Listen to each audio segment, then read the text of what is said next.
Doing? It's the Butcher here, and today I am bringing you the first of 5 build guides for the Abattoir of Zir event.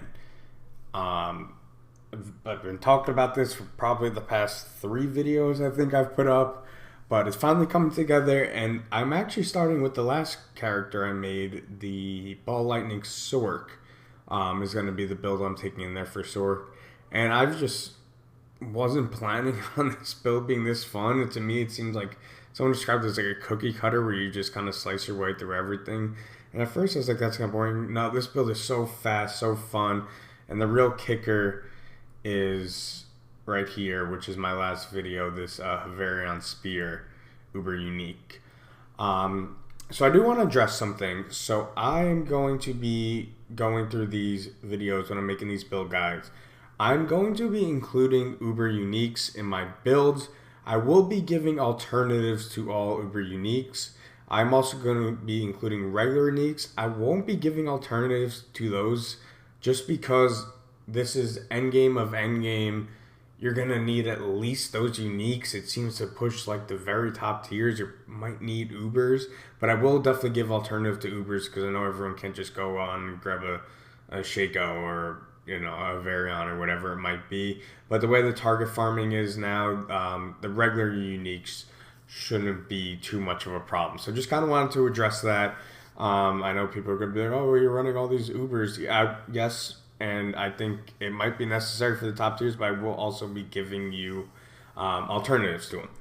So without further ado, let's get into the build here. Let's start off with our skill tree. So we're going to be taking, you can see I have +4 to the skills because of, why don't I do this for now? I actually can't because you'll see why. But I have +4 skills because of the Shaco. So we have 2 into Firebolt just for the enchantment. We're not actually using a basic skill. Then we come down here, we have 1 point into Chain Lightning, and we're taking that down into Destructive for the Crackling Energy. We have 1 point into Teleport, and we're taking that into Shimmering for the DR. We have 1 into Flame Shield, and we're taking that just into Enhance. And then we are using Ice Armor. I don't have any points in it because I'm able to get it from the Shaco, but if you don't, you're going to have to put just 1 point into Ice Armor to get it there. Then down here, we're taking... we're taking 3 in Devastation and 3 into Elemental Dominance as well. And then 1 into kind of the 1 point wonder Elemental Attunement. And then we have 2 from our chest piece to Glass Cannon. We're taking 3 into Precision Magic because we do need some lucky hit. And we don't have too many other places to put our points. You can take some out of here if you need to find points for Ice Blades, which we are taking, but I'm not putting any points into it. We're not taking anything else on it. And like I mentioned before, Ice Armor. And then we're taking 3 points into Align the Elements. We're taking 3 into Mana Shield and 3 into Protection for defense. 3 into Conjuration Mastery for the bonus damage there. Then we're taking 1 into Inner Flames just to get the Devouring Blaze. We're taking 3 plus 3 from my amulet. This is our biggest DPS boost that we can get. And then we are taking the big boy right here is Ball Lightning. We are putting 5 points into that. And then we're taking it down to Wizards. And then from there we're taking Static Discharge, just 1 point into there, mainly to get to Invigorating Conduit for that mana regeneration with Crackling Energy. And then our final skill here is going to be our ultimate, which is Unstable Currents, and that we're taking all the way down to Supreme, and then we're taking 1 into Corrosive Currents just to get into Electrocution for some more DR again. And then our key passive here is going to be Overflowing Energy. And there is, Virus Mastery isn't working as intended currently this season. If there's been some videos on it, I think Nick 2 made a good one. So we're not taking that, and we do want our cooldowns reduced, although there is a world, and you'll see later on, where this might come into play. So that's the skill tree. Now let's move on to the gear. So for the helmet, I'm using a Shaco. That's best in slot. If you do not have one, honestly, not too far behind it for this build is a Godslayer. Mainly look for good damage rolls, good max life. I mean, look for really good rolls on everything, honestly. This works really effective with this build because we're constantly stunning with Raiment of the Infinite? Sure. But we're constantly stunning. So this, after we use our teleport, it pulls in nearby enemies and it stuns them. It does increase our teleport cooldown. But I think this is worth it. But this might be something we take off in the future for more defense. I think this is going to significantly help speed clear, though. What it does, too, is all that crackling energy to restore our mana, it basically kind of pulls it all together so we can kind of constantly have mana regeneration. Oh, I'm sorry, I actually forgot one thing in the skill tree. I actually took 3 points into Fiery Surge here, and this increase our mana regeneration, I think, from 14 to 29 when we kill a burning enemy, which because of our enchantments, which is Firebolt and Chain Lightning, the Firebolt specifically making pretty much everything burning, we pretty much have the up at all times. So for mob clear, I think that helps a lot. But again, that is something, if you don't want to put points in something else, not the most important thing. But I've actually found this quite good, to be honest, with keeping up my mana and keeping the ball lightning just circling around you. Sorry about that. Where was I? I think I was on the chest piece here. This could be something that is replaced if we need more defense, but like I said, I think just the speed potential of it is going to be worth it. Most important thing really here, more than anything, is getting one with really high item power, because that is going to improve your armor. As you can see, your armor is very low, and we'll get to that in a minute, but that is really the most important thing. I would say like 9-10 minimum for item power, because chest piece is your biggest source of armor, and it scales the most with item power. It has the biggest difference compared to like gloves. Second is your helmet, so make sure that Godslayer is high. If you're farming like Duriel, they drop all the time, as I'm sure you're aware if you've done a lot of farming.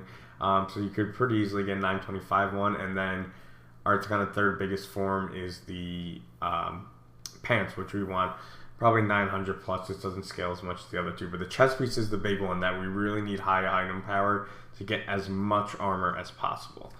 So then down to our gloves here. So we are using the gravitational aspect, and this is what's going to allow our ball lightning to circle around us, and it's also going to do 25% increased damage. And then the affixes, that we're using with that, we're using attack speed, crit, and lucky hit for sure. The fourth one, there are a couple different options. So I'm actually using the lucky hit to restore our resource. I really like this one. I don't have actually a good roll of it. I have the worst roll of it you could possibly get. But you can get up to 21% just to help keep those ball lightnings up and swirling around. The other things you can go with, though, if you're not really having too much mana gen problems, which I'm not really having them, but I want to be able to just keep them constantly going and never really have a time where I'm not. You could also go for either Ranks of Chain Lightning, because our Chain Lightning is going to automatically cast with our enchantment here of after spending 100 mana. It's also going to cast from Unstable Currents.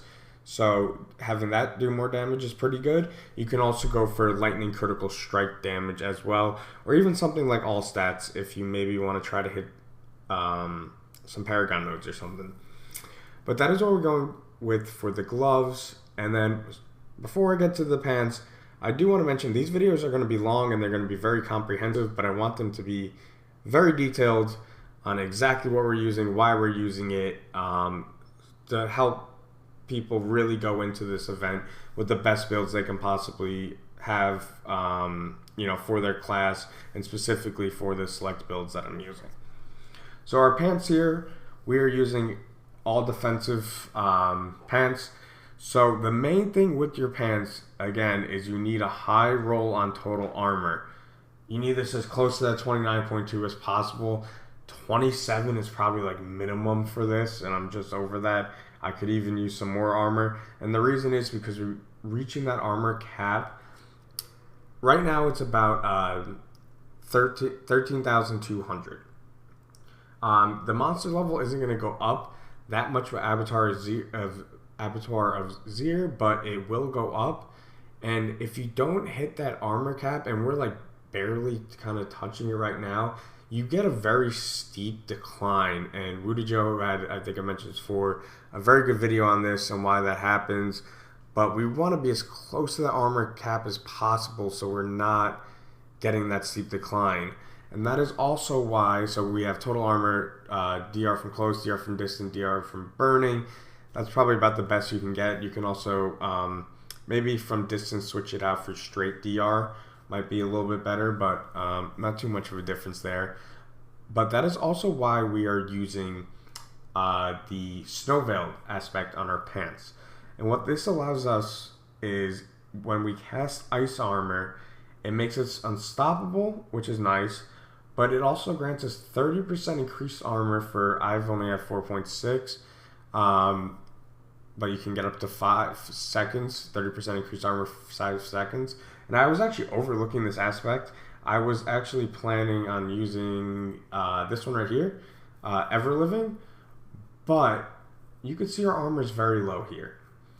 And kind of what happens, this is kind of for the gameplay portion, but kind of what happens is we have our disobedience on our amulet here, and I'll get to that in a second. But if we don't have disobedience up, especially with these higher than 100 Nightmare Tier dungeons, we are going to get one shot basically, probably by something like, you know, like a corpse bow or something like that. So before you engage, what you can actually do is pop the ice armor to get this. Forget what it goes to. Crap! I should have done this before. But this is very important, at least from what I've found, and a big way to up your survivability. And with the Abattoir Zero, you only get one life, so that is very important. So we have 7,401. Without that, once we pop it, that's going to go all the way up to 9,000. Now that still isn't great, but that's much better. And that will allow us, I like to like kind of, let's see if it cools down here. And I can find a monster. Wasn't really planning on doing this. Kind of going a little off script here, but so we can pop it and then we can kind of teleport in, and that'll allow us to get our disobedience up. And once we do that, you can see, I'm not getting it all the way up, but we get pretty close to that armor cap. So that is pretty actually important, that aspect right there. And it's not one I see a ton of people using, but I think it makes all the difference. You can also use Flame Shield as well, but then we want Flame Shield up if we're kind of about to die to go immune. So I think that helps a lot. But again, the other option is Ever Living. Now, kind of the last option here, and I should have mentioned this. Well, I should have mentioned this with the chest piece. So for lacking defense, we're probably going to have to switch over to the Vire's Master Key passive, and we're probably going to have to slap this on the chest. And then what we can do is we can move Disobedience from the amulet to the chest, because we'll have enough armor as long as we get a total armor roll on the chest to hit that cap, and then put the increased damage while we have a barrier over here. But that's kind of the last option in terms of defense. And I'm not going to do that at the moment. I'm going to see how this works, but just be aware that this may change. And this will all be in my d4builds.com planner, which I'll be showing later to show off the Paragon board. But moving on from that, we're down to the boots here. We're using Asu's Heirloom, and this is really good for a couple of reasons. One, it's going to increase our critical strike chance by, mine is 27, making it up to 30% of our movement speed bonus. And critting, we want to be critting all the time with this. Every time that ball goes around, we want it to be a crit. And with the evade granting 75 movement speed for 3 seconds, so only if there's only 2 on boots, we can get crazy movement speed all the time. along with the movement speed that comes with it. And it's super helpful, and it makes you much faster. That 3 seconds really feels so the cooldown for evade is 5 seconds. Really feels like you're only without it for one. I don't know, that's just the feeling I got while playing. But we're able to kind of zip around very easily, and then obviously get that huge crit strike bonus. The other affixes on here: mana cost reduction, very nice. Critical strike damage, again, very nice. And then even more movement speed after killing elite, which is also very nice. Probably would prefer something else, but it's obviously a unique item, so you can't change it. Then, kind of the kicker, down here. So I'm using Avarion's Spear of Lightcander, the Uber Unique. This thing is awesome. I'm not going to lie to you. The shrine buffs are amazing. Pretty much everything except greed is beneficial. Lethal is probably the second worst one, but something like protection or channeling or something like that is amazing. And we're going to be killing, it looks like, a lot of elites in this, so we should really only have about 10 seconds of downtime. You can, if you really wanted to, put shrine buff duration if you're using this on a different pair of boots and the amulet to get that up even more. I think you get to like 27, 28 seconds. But the affixes on this thing make it really special.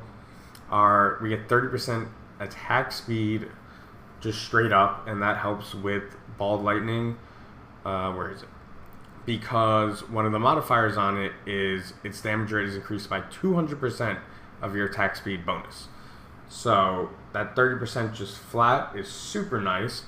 We have inherent damage to the crowd control enemies, which is actually decent, to be honest. Not the best. We rather have like something like close, which you get with a dagger, which I'll show in a minute, but not the worst either. You get 52.5 additive damage, very, very nice. 24% critical strike chance, which is insane, especially since it's on a weapon. So our crit chance, even without like the bonuses from our boots here, is 53, and that's with one of our, we'll get to this in a second, one of our rings not having crit on it. So that's pretty nuts. We're critting basically all the time for the most part.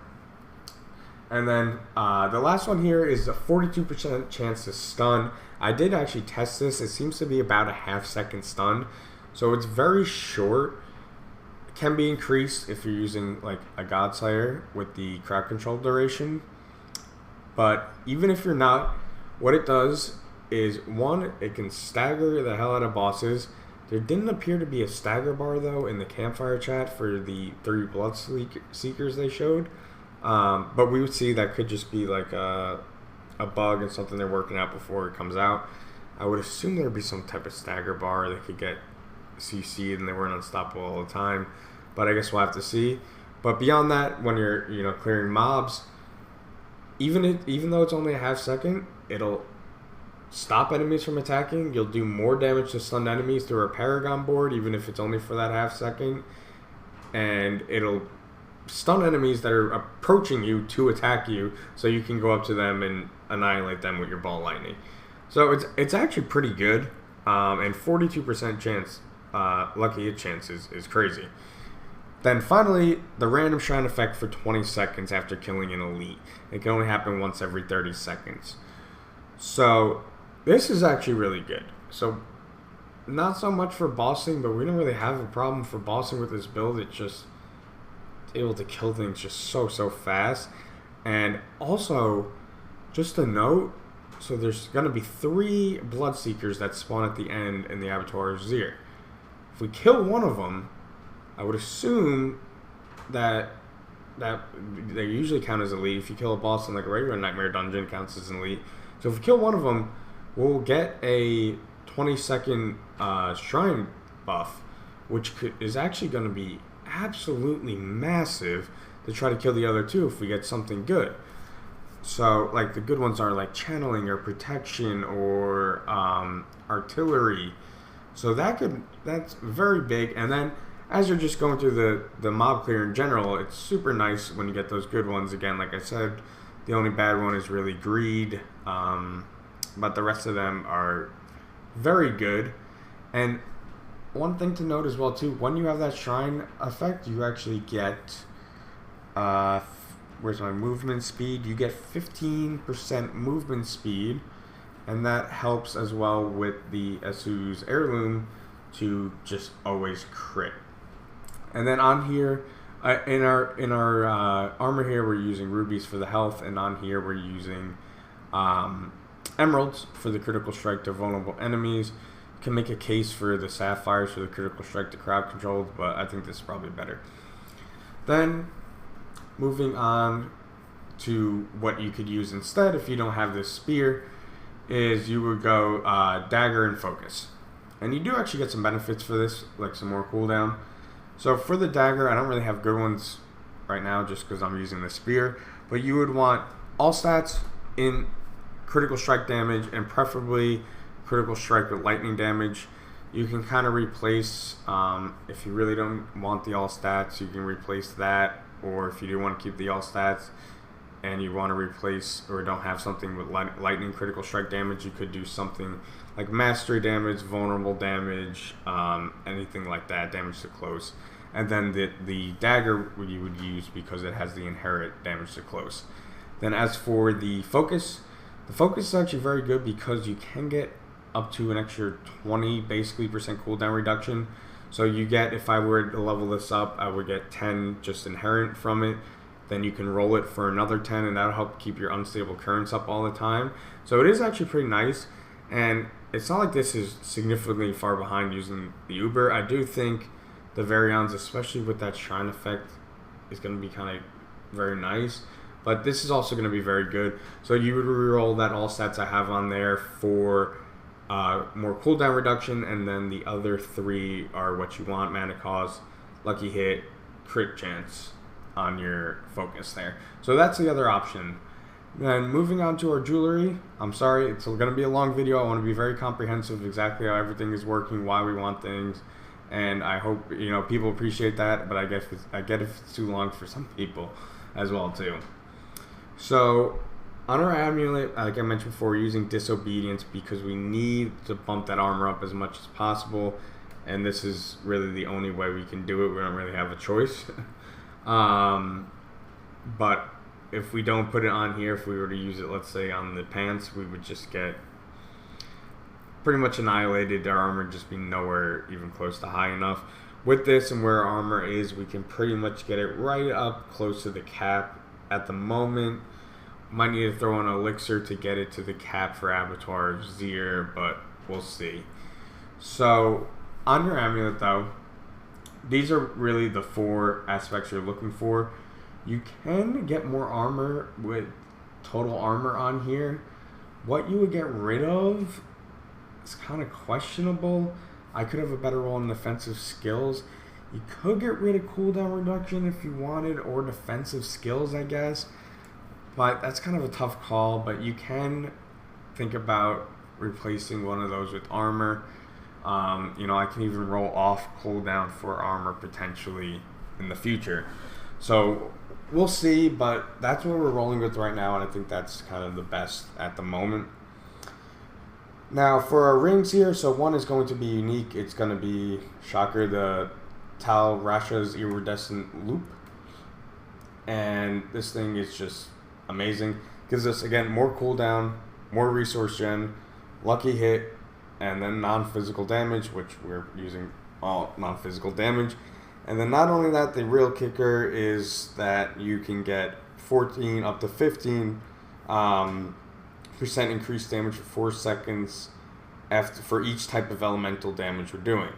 So, don't want to get in the vampiric powers too much, but we do get 1 from infection, which deals poison damage, so that's 1. Then we are getting cold from ice weights, really the only reason why we have it on there. We are getting obviously lightning from ball lightning, chain lightning, everything, teleport, and then we're getting fire with our firebolt enhancement. So we are basically getting, you can get up to 60% more multiplicative damage, which is just absolutely nutty. So that's the logic behind, or that's why we're using this ring, and that's why it is so incredibly good, just for straight all out bonus, and we're going to be using what's it called, skulls in all our jewelry for the armor, which we need. As you can see here, our resistances are oh so close to being maxed out. If I actually probably had if I had a better int roll on here, I'd probably hit it. We're 0.2 away on 3 of them, so not really a big deal. I also think if I had just one of these above 900, I would also hit it, but you get the point. With the way our Paragon board, everything is filled out, we basically get maxed out resistances. We'll just call these maxed out resistances. But the final item, after this large portion of the video, is going to be our other ring. And on this, we are using recharging. So each time Chain Lightning bounces, we gain 2.5. I can't get a 3. I've only had from level 1 to 100. I've had, I think, 1.5 drop twice. And that's also the one you can get from the Codex book, so that doesn't help at all. And then I had a 2.5 drop. I have not a single time had any other drops of this thing. It's insane. I think it's the hardest aspect to get in the entire game. It actually made me stop playing Chain Lightning in Season 1 because it was so damn annoying to try to get a good one. Then if you ever want to change your ring, you're shit out of luck because it would take you another 10 hours to try to find just one that was even 2.0, let alone one that's 3. Sorry, a little rant, but even with the 1.5, it honestly works fine. 2.5 works great. 3 would be, just perfect. But as far as the aspects on here, well, critical strike chance, that's a must. Critical strike damage, pretty much also a must. Lightning critical strike damage. Those are the 3 big ones. As far as the 4th one, I was doing lucky hit for a little bit, but it doesn't really improve our lucky hit too much because we have it stacked up. I think it gave us it didn't do anything for ball lightning. It gave us 3 more on our teleport, which is already at 91. I think it brought it to 94. And I think it gave us 1 more % on chain lightning, so I didn't think it was worth it. So instead I opted for a damage one, and I settled here on lightning damage. You can pretty much do any type of damage one, like damage to burning enemies is a good one, or anything like that. But those are really the affixes you want for the ring, so you definitely want that double crit, and then just another damage one along with the crit strike chance. So that is it for basically all the gear here. So let's move over to the Vampiric powers real quick. So we're going to be using Ravenous. We want the attack speed, again, for our ball lightning to do more damage. And we need a lucky hit to proc this. That's why we have some lucky hit built in other places. And that lasts for a total of 6 seconds. And we're also able to cast ball lightning and other things faster, which is nice. Anticipation to get our unstable currents cooldown down. Domination, because we are using Ravenous, so when we stun enemies, we want to do 24% multiplicative, which is very nice. Infection, again, for that extra type of elemental damage.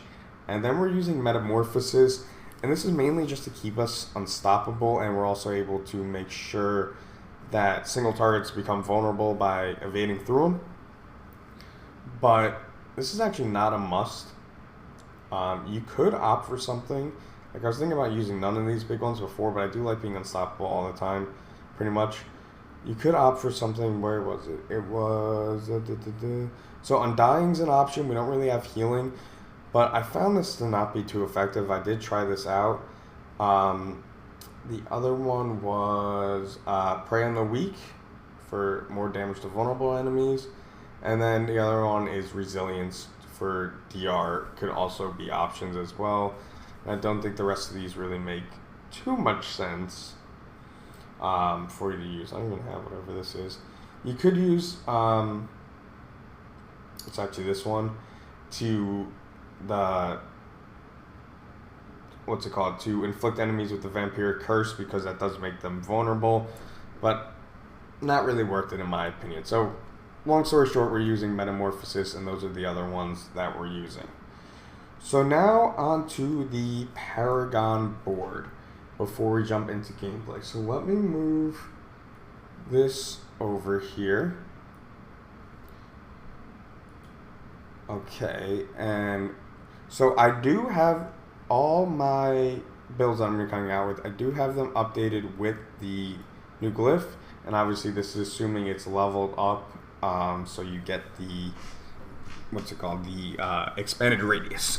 So for this, I'm just going to kind of go over this quick. This will be in the description so you can have a look for yourself. And it also has all the gear and everything else that we are using as well. But what we're doing here, we're taking Elementalist in our starting board. And then the second board is where I decided to put Tears of Blood after kind of looking over things. Couple reasons. One, we can get pretty good int. I actually don't think it's the best one. I believe when I was doing kind of the quick math, it was this one, I think, is where you can get the most.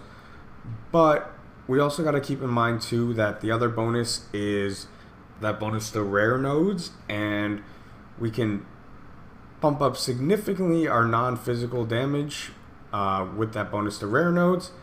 And we could bump up resistance to all elements, which allows us to drop a couple of, you know, these little nodes here that we were previously taking, that I'm taking actually in the build that I'm using right now to get our resistance bonuses. So we should be able to hit it with just that. So again, not super sure yet on this, but I did, you know, kind of looked around, played with it in different spots. I think this is the best one. If I had to pick a second best one, it'd probably be right here, where Destruction is, which is our next glyph. So you can kind of play around with that too, and see if you like it better there, and that'll give us a boost to damage to burning and damage reduction from enemies that are burning. But right now we're settling on it here, and then every int we purchase will give us obviously the big damage increase in there. And like I said, we're taking Destruction here. Oh no, what the heck just happened? Okay. Nope. Yes. Okay. Sorry about that. Yes, save. Don't move that again. Down here, we're taking Territorial, and then we're also taking the Static Surge, Legendary, to make enemies vulnerable. Then we're coming down. 5 is actually going to be down here, and this is just to get Flame Feeder. And then over here for our last board, we're taking Adept, and then we're taking that into Frigid Faith. Now we're not dealing damage with cold, but since we have such big boosts to our non-physical damages, I think I'm currently sitting at a 26% multiplier. I'll check when I go back in the game. But I think with that new glyph, we'll be able to bump that up probably to the full 30%. So that's the Paragon board quick, and like I said, this will be in the description. And now finally, without further ado, after I move this back over here, we can jump into the gameplay and show you how this works and what we're going to do. So let me drop these back off in my stash real quick. Okay. So I'm going to be doing a Nightmare Dungeon. You know, I know a lot of people are trying to simulate this with like running with the group, but I'm just going to kind of show you how the build works. So we have a Carry-On Fields, tier 100, as close as we can get to Abattoir Z right now, obviously without it being 4 people. But let's pop this and show you how it works. And I just did a video showcasing the spear, so I'm not going to talk too much about that and the shrine effects. I think I did mention this before, but I actually forget because I just recorded the Uber Unique Showcase. But with the spear, we can get double shrine effect bonuses.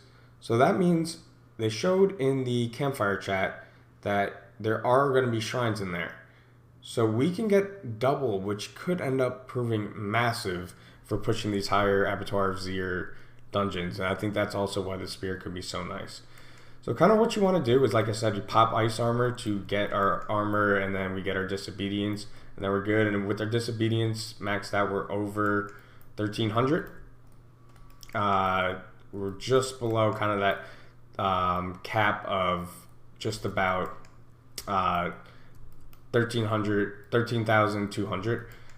And then when we pop this ice armor here, I'll pull it up in a second when I can get a chance. It goes to about 1,500.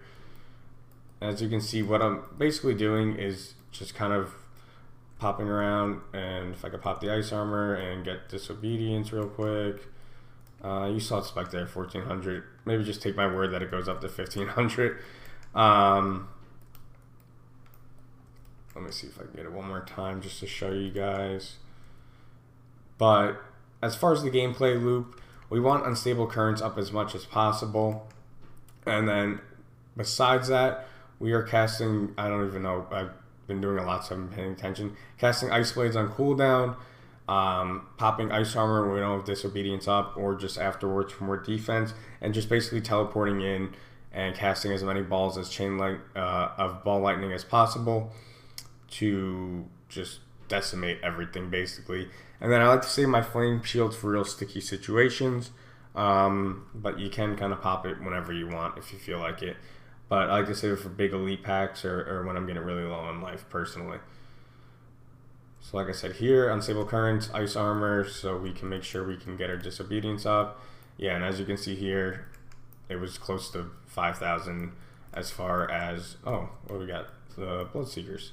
This is actually what's going to be in, so I wonder if they're going to have a stagger bar like this. This is actually what's going to be in the Bloodforge or the Abattoir of Zero event. And as you can see, I was actually able to stagger him relatively easily. And then here we got a Conduit Shrine. Oh wait, let me see if I can, oh, it's another Conduit Shrine, but damn it. I showed it, it's actually, if you go back to my last video where I showcased the spear, I showed how you can get two different shrine buffs. You do have to be careful with this thing though, that you pay attention to when it runs out, because like right there, you can die. If you are using the spear, pay attention to that, because it's screwed me pretty bad before. Damage over time is, oh damn, I was just about to say damage over time is brutal, and it got me. But let's go back through. I'm probably gonna get laughed at because I died, but I'm just trying to kind of showcase the build. It's one kind of fault is defense, and I could have played that a lot better. I didn't even pop Flame Shield. I was kind of just talking about how damage over time is brutal, and the way we stop it is basically like putting on barriers. But if you're getting a ton of it, it can definitely be an issue. And like I said, when we don't have, I mentioned this a million times, I think it's so important. When we don't have our Disobedience pretty much maxed out, we want to make sure we are getting that Ice Armor up before we kind of teleport into mobs. And this is kind of just me cleaning up. Where is this little pedestal thing? Oh, it's all the way back here. Jeez. Okay, so that time I actually did pop my what's it called? Flame Shield, because this is a pretty brutal one. This and the caves one, Sorc Caves, I think it's called, something like that. It is and there's just spiders everywhere. You take so much damage over time that it's so tough. But yeah, I wonder how the damage over time is actually going to be in Abattoir of Zero, because that's a pretty big deal. We have no way of like reducing that, like I said, besides taking on or applying a barrier. But it does a lot, especially if the monsters are going to end up doing more damage. It's going to be really tough. I don't think they showed, besides monsters with, affixes already, I don't think they showed any specific, like how you get one in this, what's it called? Oh, there's another Conduit Shrine. Like shadow, they deal 30% of their physical damage as shadow damage over time. But I can't believe I died. I feel like I ruined the video, but I've already recorded so much of this. And you know what? You are going to die, especially in this Avatars here. If you're hardcore, then I hope you don't. I can't imagine doing hardcore with this, even though we only get one life, so it is a little bit like hardcore. But your character's just not gone, that you spent so long. And I haven't actually been paying attention to make sure I've been getting my Ice Blades up as much as possible, even though I just did there. But that's definitely something you want, because you will get that extra, in my case 14, but up to 15% boost. And you can see just, I mean, it's pretty general gameplay loop. I think it was point of this video is more to explain the build, what I'm using, what I'm taking in there, how I'm speccing out, show you the Paragon board, have that attached. But as far as, you know, kind of the gameplay loop, it's pretty much what we use for Ball Lightning all the time. And then we're gonna take down this boss real quick, make sure we get our, what's it called, Ice Blades out there to do more damage. And I've actually done a really bad job of being next to them to actually hit them, but yeah, they get absolutely obliterated. Ooh, unique. Good roll too. Not that I'm gonna use it, but yeah. So that is pretty much the build guide. I don't think there's really anything else I wanted to go over, at least to my knowledge. The one thing I will say is best elixir. I'm probably going to do this for each one. And incense is going to be armor and health are going to be the two things we need the most. I think we'll see about the damage as it scales up, but it's one of the highest damage builds in the game. So I think more of the survivability is going to be important. But yeah, that was the full build. How long is this video running on now? 41 minutes, but I hope you enjoyed. It's very in-depth, and I'm going to be doing 4 more of these. And this took a lot of work to get all these together, and it's going to take a lot of work for me to go over them, putting everything into D4 builds. So if you guys do enjoy, it would mean the world to me if you, you know, liked and subscribed. And I really do appreciate you watching. I've actually seen some good growth in the past couple days. And for me, that's just a few subscribers, but it means the world to me. So I appreciate everyone watching. And it's been The Butcher. Until next time, see ya.